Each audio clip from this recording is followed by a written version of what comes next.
புனித நோன்பு பெருநாளை கொண்டாடி கொண்டிருக்கும் எமது நேர்கள் அனைவருக்கும் ரூபவாகினி தனது வாழ்த்துக்களை தெரிவித்துக் கொள்கிறது. ஈத் முபாரக். ரூபவாகினியின் பிரதான செய்திகளோடு இணைந்திருக்கிறீர்கள். நான் ஏசிஎம் ஹலீலுர் ரஹ்மான். நான் ரஜினி ஆண்ட்ரூ. இஸ்லாத்தின் 50 கடமைகளில் ஒன்றான புனித நோன்பை ஒரு மாத காலம் நோற்றுவிட்டு ஷவ்வால் மாத தலைப்புறையை கண்டு இன்று முஸ்லிம்கள் அனைவரும் நோன்பு பெருநாளை கொண்டாடுகின்றனர்.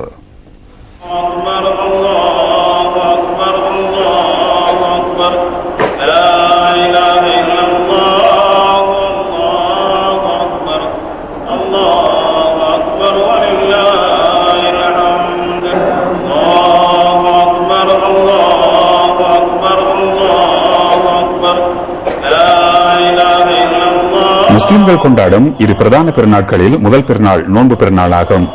ஈதுல் ஃபித்ர் எனும் இந்த புனித பெருநாள் சமத்துவத்தை, சகோதரத்துவத்தை, சாந்தியை, சமாதானத்தை ஏற்படுத்தும் உன்னத பெருநாளாக இருக்கிறது. இறைவனின் நேசத்தை பெறுவதற்காக தடுக்கப்பட்ட சகல காரியங்களிலும் இருந்து தவிர்ந்து நடந்து நல் அமல்கள் பல புரிந்து முஸ்லிம்கள் ஒவ்வொருவரும் தம்மை புடம்போட்டுக் கொண்டு இன்று இந்த மகத்துவமிக்க பெருநாளை கொண்டாடுகின்றனர். இன்றைய பெருநாள் தினத்திலே முஸ்லிம்கள் அனைவரும் அதிகாலையில் எழுந்து குளித்து புத்தாடை அணிந்து நறுமணம் பூசி மைதான திடல்களில் அல்லது பள்ளிவாசல்களில் ஒன்று கூடி தக்பீர் முழக்கம் செய்து இறைவனை புகழ்ந்து தமது சகோதரர்களுடன் தோளோடு தோள் நின்று பெருநாள் தொழுகையை தொழுவார்கள். பின்னர் ஒருவரோடு ஒருவர் கட்டித் தழுவி தமது மகிழ்ச்சியை தெரிவித்துக் கொள்வார்கள்.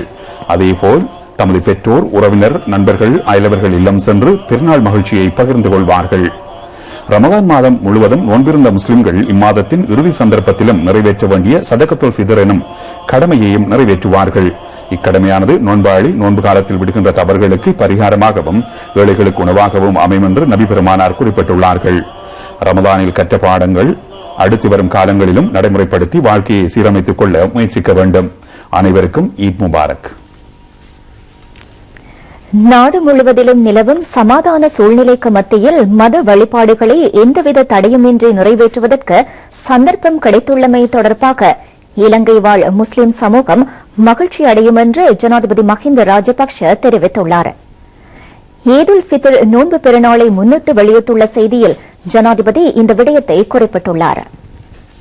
எமது கலாச்சார மற்றும் நாகரிகத்தின் ஒரு முக்கிய அம்சமாக இருந்து வரும் பல்வேறு சமயங்களுக்கு மத்தியிலான சகிப்புத்தன்மை மற்றும் புரிந்துணர்வை பேணும் நிகழ்வாக ரமலான் பெருநாள் கருதப்படுகிறது.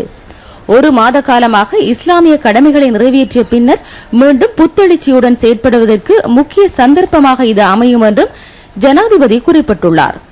எமது புரிந்துணர்வு மற்றும் இணக்கப்பாட்டு கலாச்சாரத்தில் இலங்கையின் முன்னேற்றத்திற்காக முஸ்லிம் சமூகம் மேற்கொண்ட பங்களிப்பை நினைவு கூறுவதற்கு இது சரியான சந்தர்ப்பமாகும் எனவும் நாட்டின் அபிவிருத்திக்கு உதவும் இவ்வாறானவற்றை புரிந்து கொண்டும் மத சுதந்திரம் தொடர்ந்தும் நிலைத்திருக்க வேண்டும் எனவும் நாம் எதிர்பார்ப்போம் என்றும் ஜனாதிபதி தமது செய்தியில் குறிப்பிட்டுள்ளார். முஸ்லிம் மக்களுக்கு சுதந்திரமாக மத வழிபாடுகளை மேற்கொள்வதற்கு உள்ள உரிமை தற்பொழுது உறுதி செய்யப்பட்டுள்ளதாக பிரதமர் வி.எம். ஜாரத்ன தமது நோன்பு பெருநாள் வாழ்த்துச் செய்தியில் தெரிவித்துள்ளார். மத ரீதியிலான வாழ்க்கையை மேற்கொண்டு நாட்டின் பொருளாதாரத்திற்கு முஸ்லிம் மக்கள் வழங்கும் பங்களிப்பிற்கு நாம் நன்றி கூறுகின்றோம். குடும்ப அமைதி, ஏனையவர்கள் உடனான சகஜ வாழ்க்கை, சகோதரத்துவத்துடன் ஒன்றிணைந்து செயற்படுதல் முதலான பல்வேறு விடயங்கள் இந்த புனிதமான ரமலான் காலத்தில் முஸ்லிம் மக்களுக்கு துணை புரிகிறது என்று பிரதமர் தமது வாழ்த்துச் செய்தியில் குறிப்பிட்டுள்ளார். பொறுமை, கருணை, அன்பு, சகோதரத்துவம் என்பன தற்போதைய உலகிற்கு வழங்கக்கூடிய சிறப்பான அம்சங்கள் என்று எதிர்க்கட்சித் தலைவர் ரணில் விக்ரமசிங்க ரமலான் செய்தியில் குறிப்பிட்டுள்ளார். தானங்களை மேற்கொண்டு சகோதரத்துவத்தை வளர்த்துக் கொள்வதற்காகவும் உலகின் சமாதானத்திற்காகவும் நோன்பு நோற்றமை முஸ்லிம் மக்களின் நலனுக்கு உகந்ததாக அமையும் என்று எதிர்க்கட்சித் தலைவர் தனது வாழ்த்துச் செய்தியில் தெரிவித்துள்ளார். இதேவேளை அமைச்சர்கள், பிரதியமைச்சர்கள், பாராளுமன்ற உறுப்பினர்கள், மௌலவிகள் உட்பட பிரமுகர்கள் பலர் தமது நோன்பு பெருநாள் நல்வாழ்த்துச் செய்திகளை தெரிவித்துள்ளனர். இன்று நோன்பு பெருநாளை முன்னிட்டு நாடெங்கும் பெருநாள் தொழுகையும் துவா பிரார்த்தனைகளும் இடம்பெற்றன.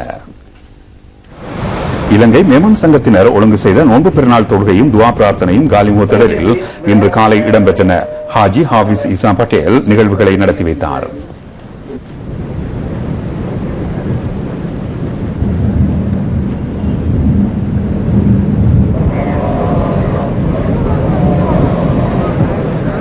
Accept all our observing of the fast and Ya Allah bless all of us with your special mercies. Alhamdulillahi Rabbil Alameen. Maruthamunai Jamiyathul உலமாவின் ஏற்பாட்டில் ஒழுங்கு செய்யப்பட்ட நோன்பு பெருநாள் தொழுகை மருதமுனை கடற்கரை திறந்த வெளி அரங்கில் நடைபெற்றது. குதுபா பேருரை பெருநாள் தொழுகை என்பன இடம்பெற்றன.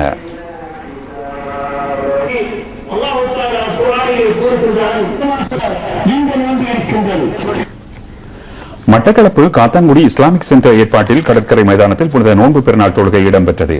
பிரதி அமைச்சர் MLA ஹிஸ்புல்லா உட்பட அதிக எண்ணிக்கையானோர் இதில் பங்கு பெற்றினார்கள்.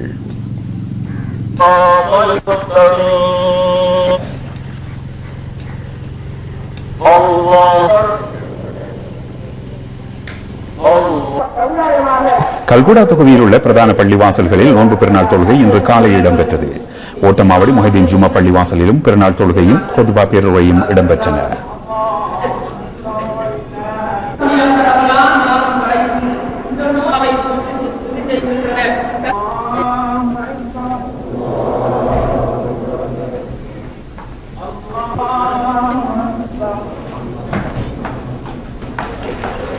பரகஹதினிய ஜாமே தௌஹீத் ஜும்மா பள்ளிவாசலின் ஏற்பாட்டில் நோன்பு பெருநாள் விசேட தொழுகை பரகஹதினி அரபு கல்லூரி மைதானத்தில் நடைபெற்றது.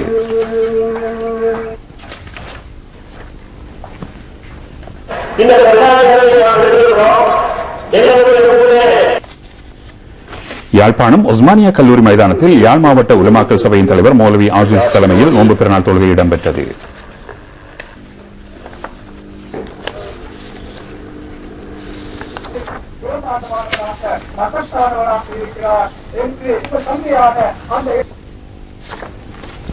ஹட்டன் பிரதேசத்தில் வாழும் அதிக எண்ணிக்கையான முஸ்லிம் மக்கள் ஜும்மா பள்ளிவாசலில் இன்று நோன்பு பெருநாள் தொழுகையில் ஈடுபட்டனர்.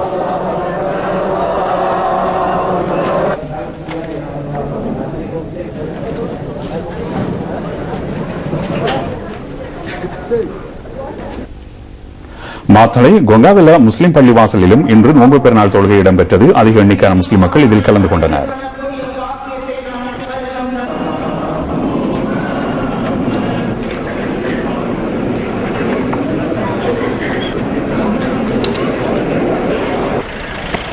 வவுனியா நகர முஸ்லிம் பள்ளிவாசலில் விசேட ரமலான் தொழுகை இன்று இடம்பெற்றது. அங்குள்ள ஏனைய பள்ளிவாசல்களிலும் இத்தகைய ரமலான் தொழுகை நிகழ்வுகள் இடம்பெற்றமை முக்கிய அம்சமாகும்.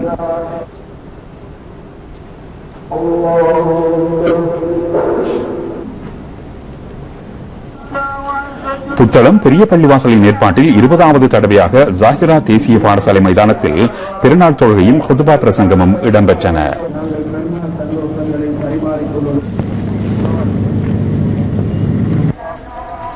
சீனன்குடா நீரோட்டுமுனை அல் புர்ஹானியா மொஹிதீன் ஜும்மா பள்ளிவாசலில் விசேட நோன்பு பெருநாள் தொழுகையும் துவா பிரார்த்தனையும் இடம்பெற்றன.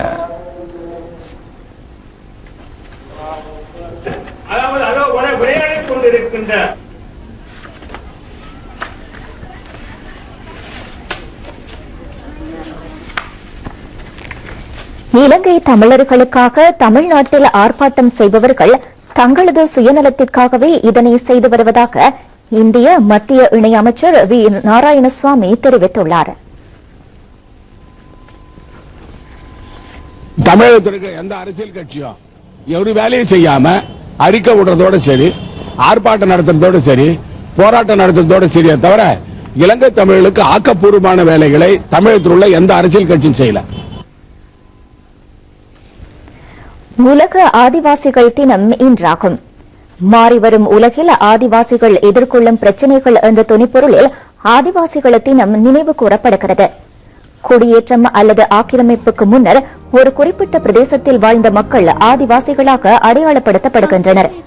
உலக நாடுகளில் 37 கோடி ஆதிவாசி மக்கள் வாழ்வதாக ஐக்கிய நாடுகள் சபை சுட்டிக்காட்டியுள்ளது. இது உலக சனத்தொகையின் 5% நியூசிலாந்தில் மோரி இனத்தவரும், ஆஸ்திரேலியாவில் எபோரிஜின்களும், மத்திய அமெரிக்காவில் மாயன்களும், இலங்கையில் வேடர்களும் இதில் அடங்குகின்றனர்.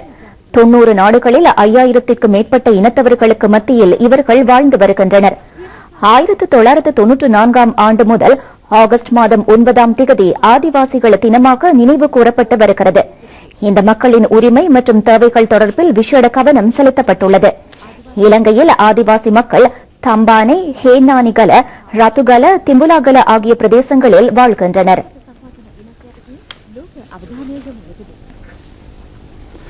வடமாகாண கல்வித்துறையில் அரசாங்கம் பல்வேறுபட்ட அபிவிருத்தி திட்டங்களை நடைமுறைப்படுத்தி வருகின்றது. இதன் காரணமாக வடக்கின் கல்வி செயற்பாடுகளில் முன்னேற்றம் ஏற்பட்டுள்ளது.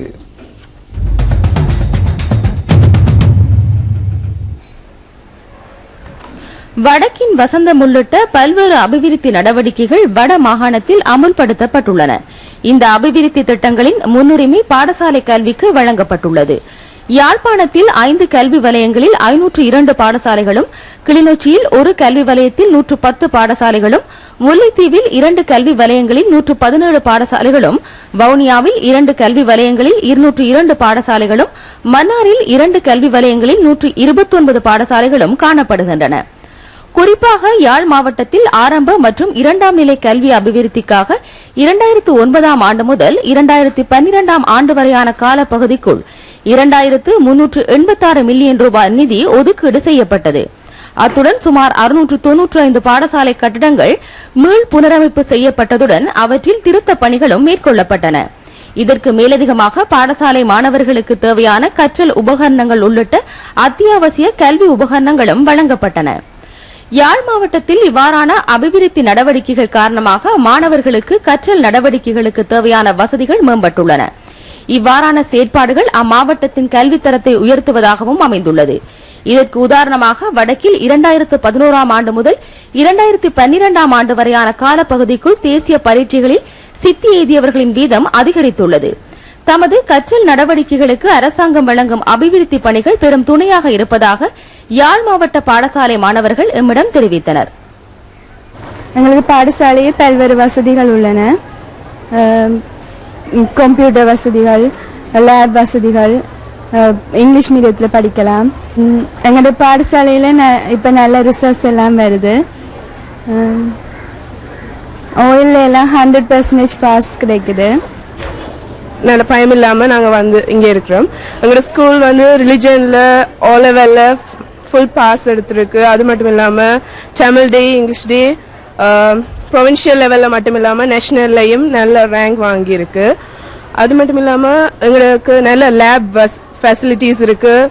கம்ப்யூட்டர் லேப், அது மட்டும் இல்லாமல் ஜென்ரல் லேப், சயின்ஸ் லேப்லேயே கணக்கு வெரைட்டிஸ் இருக்குது. பொட்னி லேப், ஜூலஜி லேப், எல்லா விதமான லேப்ஸும் இருக்குது. அது மட்டும் இல்லாமல் லைப்ரரி ஃபெசிலிட்டிஸ் ஜெஃப்னாவில் 2nd ரேங்கில் இருக்குது எங்களோட லைப்ரரி.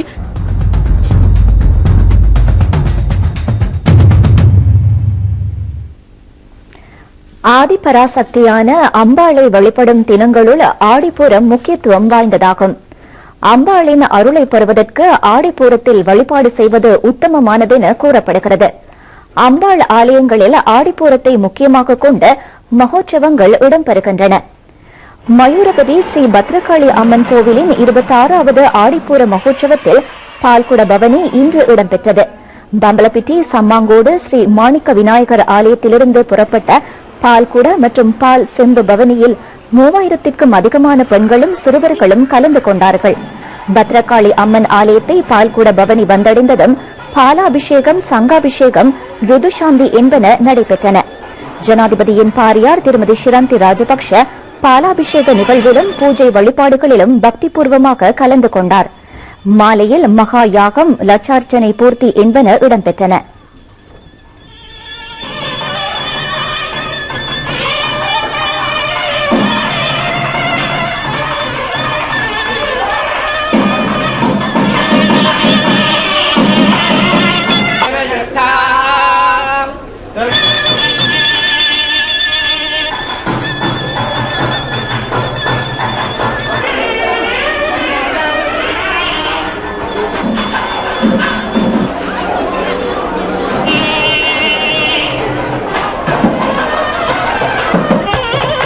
மேல்மருவத்தூர் சுயம்பு அருள்மிகு ஆதிபராசக்தி இலங்கை வார வழிபாட்டு மன்றத்தினர் ஏற்பாடு செய்த ஆடிப்பூர கஞ்சிக்கலைய ஊர்வலமும் பாலாபிஷேகமும் இன்று நடைபெற்றன. கொள்ளுப்பிட்டி பாடசாலை ஒழுங்கையில் அமைந்துள்ள ஆதிபராசக்தி இலங்கை மன்றத்திலிருந்து கஞ்சிக்கலைய ஊர்வலம் ஆரம்பமாக்கியது. மங்கள இசையுடன் காலி வீதிக்கு ஊடாக கஞ்சிக்கலைய ஊர்வலம் பம்பலப்பிட்டி புதிய கதிரேசன் சிறிய மண்டபத்தை வந்தடைந்ததை அடுத்து அம்மாவுக்கு கஞ்சி படைத்தல் நிகழ்வு இடம்பெற்றது. அதனை அடுத்து கருவறை அம்மனுக்கு பக்தர்கள் தங்களது கைகளாலேயே பாலாபிஷேகம் செய்தார்கள். அதிக எண்ணிக்கையான பக்தர்கள் இதில் கலந்து கொண்டார்கள்.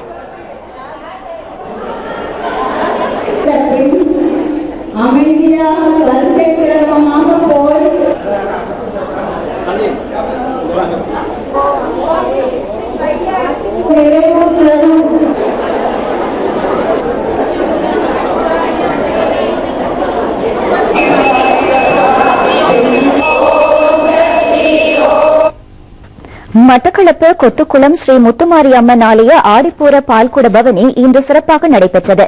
கோட்டை முனை வீரகத்தி பிள்ளையார் ஆலயத்திலிருந்து ஆரம்பித்த இந்த பால்குட பவனி திருகோணமலை வீதி ஊடாக சென்று ஆலயத்தை வந்தடைந்தது. நாட்டின் கட்டிட நிர்மாணத் துறையில் புதிய பரிமாணத்தை ஏற்படுத்தும் வகையில் தாமரை கோபுரம் நிர்மாணிக்கப்படுகின்றது. இதற்காக கொன்கிரீட் இடும் நடவடிக்கைகள் இன்று ஆரம்பமாகின. தெற்காசியாவிலேயே மிக உயர்ந்த கோபுரம் இதுவாகும். கோபுரத்தின் உயரம் 1250 அடியாகும். இது 9 மாடிகளை கொண்டது. இத்திட்டத்திற்கு 10 கோடிக்கும் மேற்பட்ட அமெரிக்க டாலர்கள் செலவிடப்படுகிறது. கடந்த டிசம்பர் மாதம் 1ஆம் தேதி நிர்மாணப் பணிகள் ஆரம்பிக்கப்பட்டன. 2015ஆம் ஆண்டு மார்ச் மாதம் 31ஆம் தேதி அளவில் இத்திட்டம் பூர்ணப்படுத்தப்பட உள்ளது. கோபுரத்தின் சுற்றளவு 7500 சதுர மீட்டர்களாகும். நாட்டின் நிர்மாணத் துறையின் முன்னோடி நிறுவனமும் ஒப்பந்தக்காரர்களில் கொங்கிரீட்டை தயார் செய்யும் நிறுவனமும் இதில் ஈடுபட்டுள்ளன. 40,000 கொங்கிரீட் கியூபிற்கும் மேற்பட்டவை திட்டத்திற்கு பயன்படுத்தப்படுகின்றன. சீனாவின் எக்ஸிம் வங்கி 85% நிதியை வழங்குகின்றது. சுற்றுலாத்துறைக்கான அங்காடி வர்த்தக கட்டிட தொகுதியும் இதில் இடம்பெற உள்ளது. மொரட்டுவை பல்கலைக்கழகத்தின் அனைத்து பீடங்களின் பொறியியலாளர்கள் திட்டத்தை கண்காணிக்கின்றனர். 400 பேருக்கான வசதிகளை கொண்ட சிற்றுண்டி சாலைகள் 2 நிர்மாணிக்கப்படுகின்றன. 5வது மாடி நவீன வசதிகளை கொண்ட சிற்றுண்டி சாலையாக அமைய உள்ளது. 7வது மாடி காட்சிக்கூடமாகும். ராஜதந்திரிகளுக்காக தனியான ஆடம்பர ஹோட்டலும் இதில் இடம்பெற உள்ளது.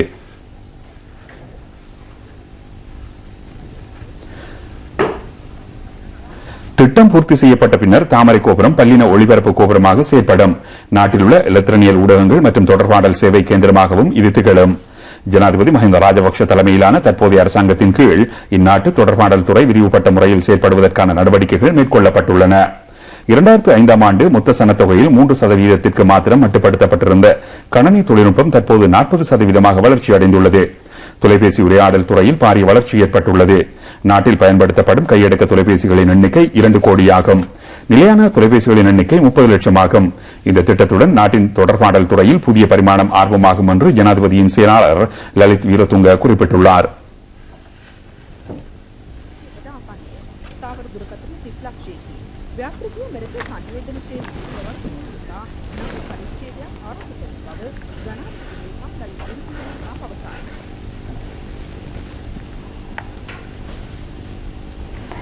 சுகாதார அமைச்சு மேற்கொண்ட அறிவிப்பிற்கு அமைய 2 பிரிவுகளுக்கு உட்பட்ட தமது பால்மா தயாரிப்புகள் 24 மணித்தியாலத்திற்குள் சந்தையிலிருந்து அகற்றப்படும் என்று ஃபான்டேரா பிராண்டிஸ் இலங்கை நிறுவனம் அறிவித்துள்ளது. கைத்தொழில் தொழில்நுட்ப நிறுவனத்தின் மூலம் இந்த பால்மா பரிசோதனைக்கு உட்படுத்தப்படுகிறது. 2 பிரிவின் பால்மா தயாரிப்புகள் வர்த்தக சந்தையிலிருந்து அகற்றப்பட்ட போதிலும் தமது உற்பத்திகள் அனைத்தும் தடை செய்யப்படவில்லை என்று நிறுவனம் தெரிவித்துள்ளது.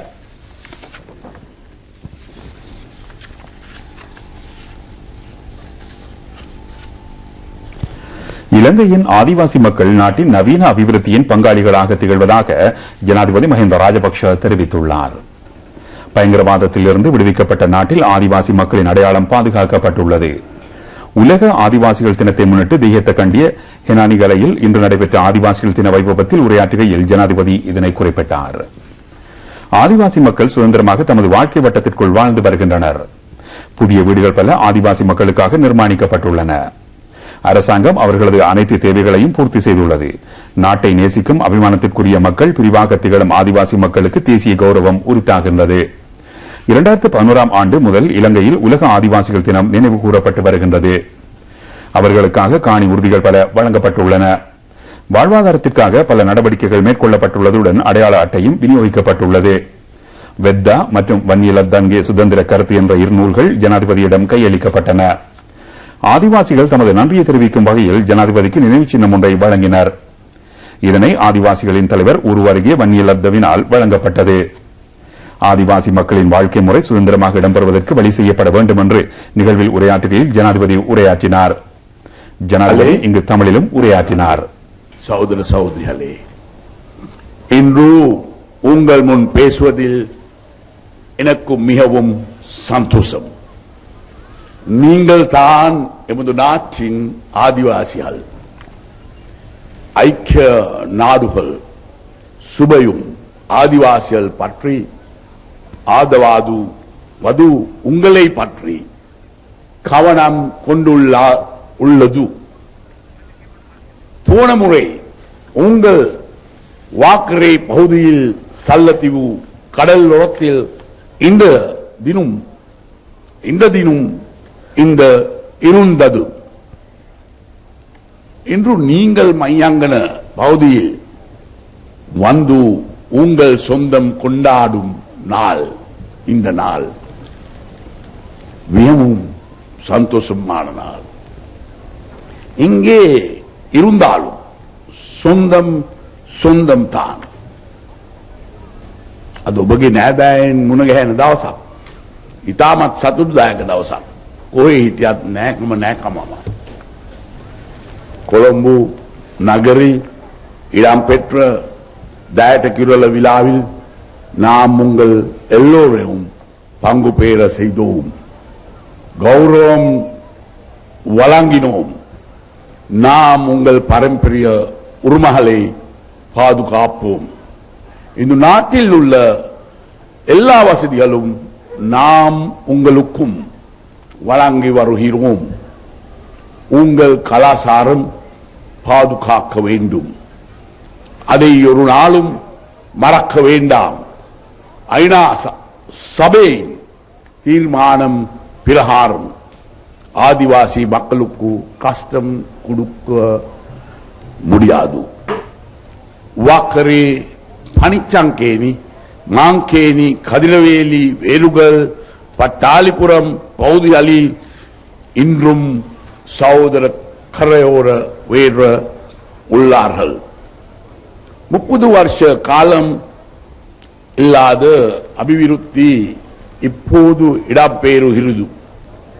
அதனாலே உங்கள் பாரம்பரிய சடங்கு முறைகள், உங்கள் புரேவீகம் மறக்க வேண்டாம். உங்களை பதிவு செய்யும் போது அதை மறக்காமல் செயல்பட வேண்டும். உங்கள் பிள்ளைகளில் நன்றாக படிக்க வேண்டும். அவர்கள் வாழ்வில் முன்னேற வேண்டும். உங்கள் எதிர்காலம் ஒளிமயமாக வேண்டும். அதுதான் எனது தேவை.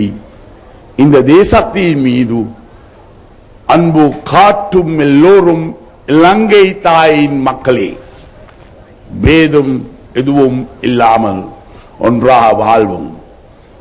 சய கௌரவத்தோடு வாழ்வோம். ஒரே கொடியின் கீழ் இந்த அழகிய தேசத்தை நாம் கட்டியெழுப்புவோம். உங்கள் எல்லோருக்கும் வளமான எதிர்காலம் நிச்சயம் உருவாகும். ஆயிரக்கணக்கான மக்கள் கொழும்பு துறைமுகத்தின் அபிவிருத்தியை பார்வையிட்டு வருகின்றனர். இங்கு வருகை தரும் மக்களுக்கு சகல வசதிகளும் செய்து கொடுக்கப்பட்டுள்ளதாக துறைமுக அதிகார சபை தெரிவித்துள்ளது. தெற்காசியாவில் பாரிய கொள்கலன்களை கையாளக்கூடிய மத்திய நிலையமாக கொழும்பு துறைமுகம் திகழ்கிறது. நிர்மாணிக்கப்பட்டுள்ள புதிய நீர்த்தடை மதிலின் நீளம் 6 கிலோமீட்டர்கள் ஆகும். மணித்தியாலத்திற்கு தலா 46 கொள்கலன் கையாளக்கூடிய இடவசதிகள் இதில் உண்டு. இதற்கமைய கொழும்பு துறைமுகம் முன்னணி கொள்கலன் கப்பல்களை கையாளும் 30 துறைமுகங்களில் ஒன்றாக திகழ்கிறது. இத்திட்டத்திற்கு 40 கோடி அமெரிக்க டாலர்கள் செலவிடப்பட்டுள்ளது. இன்றும் ஆயிரக்கணக்கான மக்கள் புதிய துறைமுக பகுதியை பார்வையிட்டனர். எதிர்வரும் 13ஆம் தேதி வரை இது பொதுமக்களின் பார்வைக்காக திறந்திருக்கும். மத்திய மற்றும் வடமேல் மாகாணங்களைச் சேர்ந்த ஐக்கிய தேசிய கட்சி செயற்பாட்டாளர்கள் 1000க்கும் மேற்பட்டோர் ஐக்கிய மக்கள் சுதந்திர கூட்டமைப்பில் இணைந்து கொண்டுள்ளனர். நேற்றும் இன்றும் நடைபெற்ற பொதுக்கூட்டங்களில் இவர்கள் ஸ்ரீலங்கா சுதந்திர கட்சியின் அங்கத்துவத்தை பெற்றுக் கொண்டனர். மத்திய மாகாண தேர்தல் நடவடிக்கைகள் அங்குராங்கத்தையில் ஆரம்பிக்கப்பட்டதை தொடர்ந்து நடைபெற்ற பொதுக்கூட்டத்தின் போது ஐக்கிய தேசிய கட்சியின் ஆதரவாளர்கள் சுமார் 400 பேர் ஐக்கிய மக்கள் சுதந்திர கூட்டமைப்பில் இணைந்து கொண்டனர். ஸ்ரீலங்கா சுதந்திர கட்சியின் சிரேஷ்ட உபதலைவரும் அமைச்சருமான நிமல் ஸ்ரீ பாலடி சில்வா இவர்கள் புதிய அங்கத்துவத்தை பெற்றுக் கொண்டனர். அமைச்சர்களான சிபி ரத்நாயக்க, குமார வெல்கம் ஆகியோர் நிகழ்வில் கலந்து கொண்டார்கள். ஸ்பெயினில் அதிக எடையுடைய குழந்தையை மெக்சிம் மெரின் என்ற பெண் இயற்கை முறையில் பெற்றெடுத்துள்ளார். 6.2 கிலோ எடையுடைய இந்த குழந்தை ஸ்பெயினில் பிறக்கும் சராசரி குழந்தைகளை விட 2 மடங்கு எடை கூடியதாகும். கோஸ்டா பிளாங்காவின் டெனியா நகரில் உள்ள மெரினா சலூட் என்ற மருத்துவமனையிலேயே இந்த குழந்தை பிறந்துள்ளது. இந்த குழந்தை ஸ்பெயினில் ஏற்கனவே பிறந்துள்ள எடை கூடிய குழந்தைகளை விட 4 கிலோ கூடிய எடை கொண்டதாகும். பிரிட்டனில் பிறந்த மெக்சிம் மெரினுக்கு இக்குழந்தை கிடைத்துள்ளது. இந்த தம்பதியினருக்கு ஏற்கனவே 3 குழந்தைகள் உள்ளன. பைசாவின் சாய்ந்த கோபுரத்தின் கட்டுமான பணிகள் 1173 ஆண்டு ஆகஸ்ட் 9ஆம் தேதி ஆரம்பிக்கப்பட்டன. இன்று போன்ற ஒரு நாளிலேயே இதன் கட்டுமானம் ஆரம்பிக்கப்பட்டது. இதன் கட்டுமான பணிகள் ஆரம்பிக்கப்பட்ட போது இந்த கோபுரம் சாயத் தொடங்கியது. நிலத்திலிருந்து பைசாவின் சாய்ந்த கோபுரத்தின் உயரம் 55 மீட்டர்கள் ஆகும். இதன் எடை 14,453 தொன்கள் ஆகும். 1990ஆம் ஆண்டு ஜனவரி 7ஆம் தேதி இந்த கோபுரம் பாதுகாப்பு காரணங்களுக்காக பொதுமக்களுக்கு மூடப்பட்டது. கோபுரத்தின் சரிவு கோணத்தை குறைப்பதற்காக சில கட்டுமான பணிகள் அங்கு மேற்கொள்ளப்பட்டன. 1990ஆம் ஆண்டு மூடப்பட்ட இந்த கோபுரம் மீண்டும் மக்களுக்காக 10 ஆண்டுகால திருத்த பணிகளுக்கு பின்னர் 2001 ஜூன் 16ஆம் தேதி மீண்டும் திறக்கப்பட்டது. நீர்கொழும்பு மேரி ஸ்டெலா வித்யாலயம் ஜோன் ராபர்ட் கனிஷ்ட மெய்வல்லுநர் போட்டியில் ஆண்கள் பிரிவில் வெற்றி கிண்ணத்தை கைப்பற்றியுள்ளது. மகளிருக்கான கிண்ணத்தை நீர்கொழும்பு ஹாவே மரியா வித்யாலயம் கைப்பற்றியது. புதிய 7 சாதனைகள் நிலைநாட்டப்பட்டன. இந்த போட்டிகள் ஹோமாகம தியகம மஹிந்த ராஜபக்ஷ மைதானத்தில் இடம்பெற்றது. 4 வயது பிரிவுகளில் நடைபெற்ற போட்டியில் 413 பாடசாலைகளைச் சேர்ந்த சுமார் 5000 வீர வீராங்கனைகள் கலந்து கொண்டனர்.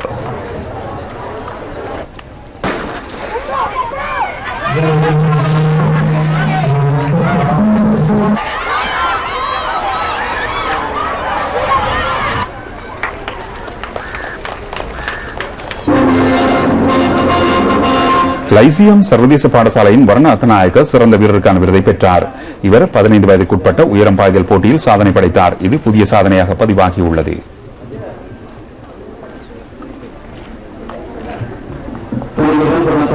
சிறந்த வீராங்கனைக்கான விருது ரத்னாவலி பாலிகா வித்யாலயத்தைச் சேர்ந்த சசீமா ராஜபக்சவிற்கு கிடைத்தது.